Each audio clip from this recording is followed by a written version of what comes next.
Сәлеметсіздер ме, құрметті әріптестер? Менің есімім Төлендиева Алма. Жаңабай Құдайбергенов атындағы орта мектебінің информатика пәнінің мұғалімі боламын. Менің бүгінгі видеом мектебіміздегі әдіскер мұғалім Абирова Жаннаның жаңаша қашықтан оқыту, жаңаша іс тәжірибем атты челленджіне байланысты болмақ. Осы челленджді қабылдай отырып, мен сіздермен бүгін онлайн тақта туралы бөліскім келіп отыр. Біз қазіргі қашықтан оқыту кезінде бұрынғы дәстүрлі сыныптағы оқытудағыдай емес, біраз формалар мен әдістерді өзгертуімізге тура келді. Соның ішінде бізде көптеген жылдар бойы қалыптасып қалған сынып тақтасы болатын, сыныптағы сабақ кезінде ол тақта сыныптың центрі, сыныптағы сахна, немесе сыныптағы ең негізгі ажырамас бір бөлігі ретінде қалыптасып қалған болатын сынып тақтасы.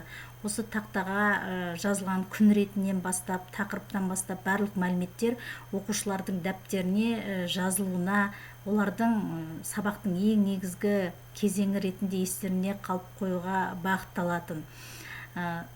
Тақтаға шыққан оқушы да, сахнаға шыққан оқушыдай дайындалып, кәдімгідей ойын жинақтап, өзінің бар жаңа біліммен бөлісетін. Яғни тақтаның маңызы өте зор болатын сыныптағы сабақ кезінде. Қазіргі қашықтан оқыту кезінде осы сынып тақтасының жетіспеушілігі кейде байқалып қалады.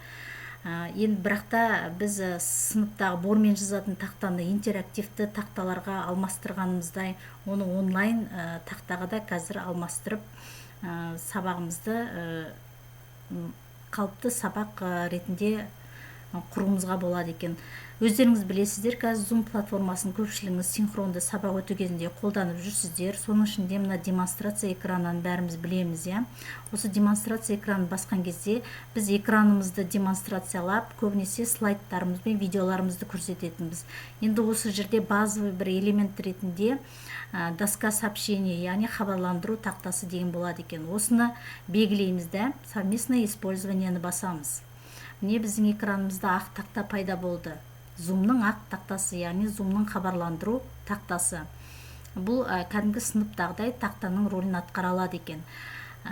Осы тақтаны қосқаннан кейін мына жерде бізде тақтаның құрал саймандары болады. Бұл айта кетейін, осы жерде бұл құрал саймандар оқушыларға көрінбейді. Сіз жаңа қатысушыларға совместное использование жасаған кезде, бірақ та оқушыларыңыз өздері өз тақталарын құра алады. Және сол тақтада өзінің жаңа тапсырмасын орындап, әсіресе өзінің постерін құрып, жаңа басқа қатысушылармен бөлісе алады екен. Ол туралы тағы да бөлек айтуға болады. Енді осы жерде тақтаның құралдары мен мүмкіндіктерін көрсетіп кетейін.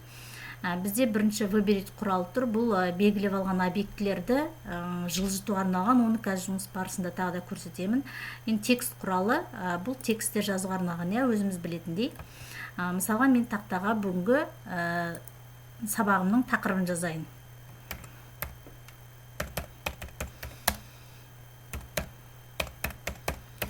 Мінекей бүгінгі тақырып алгоритм түрлері. Жаңа басында айтып кеткендей, тақтаға жазылған мәліметтер олар оқушыларға жаңағы дәптерлеріне жазу үшін және естерінде қалатын негізгі мәліметтер ретінде қабылданып қалған болатын. Енді жазылған мәтінді міне выберет арқылы біз кез келген орынға қоя алады екенбіз. Міне бірінші құралдың рөлі осындай. Осы жерде формамен біз мәтініміздің шрифтін өзгерте алады екенбіз. Міне үлкен шрифтпен. Мысалға үлкен шрифтпен мен алгоритм түрлерінің ішінде графиктік алгоритм туралы айтқым келіп отыр бүгінгі сабақта.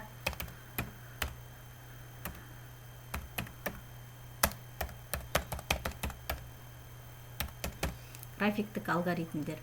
Осы жерден түсін өзгертуге болады. Мінекей выберет арқылы мыналарды мысалға жылжытып орналастыруымызға болады екен. ары қарай құрал бізде рисовать құралы келесі. Бұл жерде қисық сызықтар, түзу сызықтар, бағытталған сызықтар мен негізгі фигураларды қолдану мүмкіндігі бар екен. Қисық сызықтармен қалай жұмыс жасаймыз? Біз тақтада енді бормен жазып үйреніп қалғанбыз, немесе кейде баспалармен жазуға мүмкін болмайтын символдарды немесе элементтерді жазуымызға болады екен. Мінекей. Бұл жерде де түсін, шрифтің қалыңдығын таңдауымызға болады. Мышкамен қолдану дағдысы, енді оған қолдарыңызды үйретіп аласыздар. Мінекей. Келесі бізде метка деген құрал. Бұл қажетті бір жерге белгі қоюға арналады екен. Мынандай мысалға меткалар қоюға. Бізде отменить деген құрал бар. Ол соңғы болған әрекетті болдырмау, немесе оны қайтару. Ластикті білеміз бәріміз. Қажет емес, немесе дұрыс жазылмай қалған жерлерді өшіруге болады. Мен бүгінгі сабағымда мысалға графиктік алгоритмдердің негізгі элементтермен таныстырамын десем, мысалға мынандай элементті пайдалануыма болады екен. Мынау бізде эллипс деген құралмен 6-шы сыныпта оқушылар таныса бастайды информатикада. Эллипс дегеніміз нені білдіреді екен? Ол алгоритмдерде алгоритмнің басы және соңын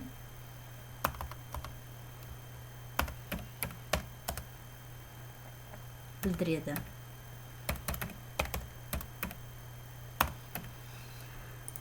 Осылай мәтіндерді жазуға болады. Немесе біз мәтіндерді жазып, уақытта алып отырмас үшін алдын ала Word'та терілген мәтіндерді пайдалануымызға, немесе тікелей Google'дан, интернеттен мәтіндерді пайдалануымызға болады екен. Мысалға, мына жерде алгоритм қажетті нәтижеге жеткенге дейін орындалуы тиіс әрекеттер тізбегі деген қысқаша жазылған анықтамасы бар екен. Осыны копировать етіп алып кеп тақтамызға ставить етуге болады екен. Мына жерге ставить етейік. Текст дегендері алып. Ставить ету үшін мына жерде ставить құралы жоқ бізде. Оны біз клавиатура арқылы, яғни біз жаңа копировать еткен нәрсе уақытша жадында сақталып қалады компьютердің.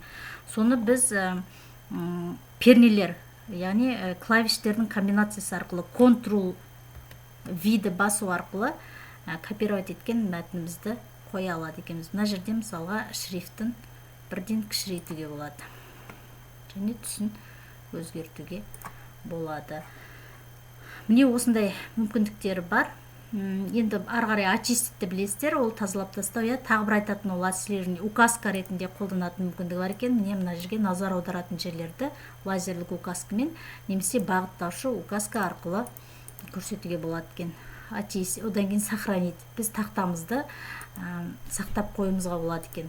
Оларды PDF түрінде немесе PNG жаңағы графиктік файл ретінде сақтап қойып, келесі сабағымызда алдыңғы сабақты еске түсіру ретінде, немесе дайын постер, немесе дайын сызба ретінде пайдалануымызға болады екен. Бағана айтып кеткендей, оқушылар осы өздері тақта құрып, Zoom-да, одан кейін сол тақтада постер жасап, мына жерде постер жасауға кейбір жаңа мүмкіндіктері бар, сондай тапсырмалар беруге болады, өзінің жұмысымен бөлісуіне болады. Назар қойып тыңдағандарыңызға рахмет. Енді осы челленджді ары қарай мен мектебіміздің орыс тілі пәнінің мұғалімдеріне жолдаймын. Сау болыңыздар.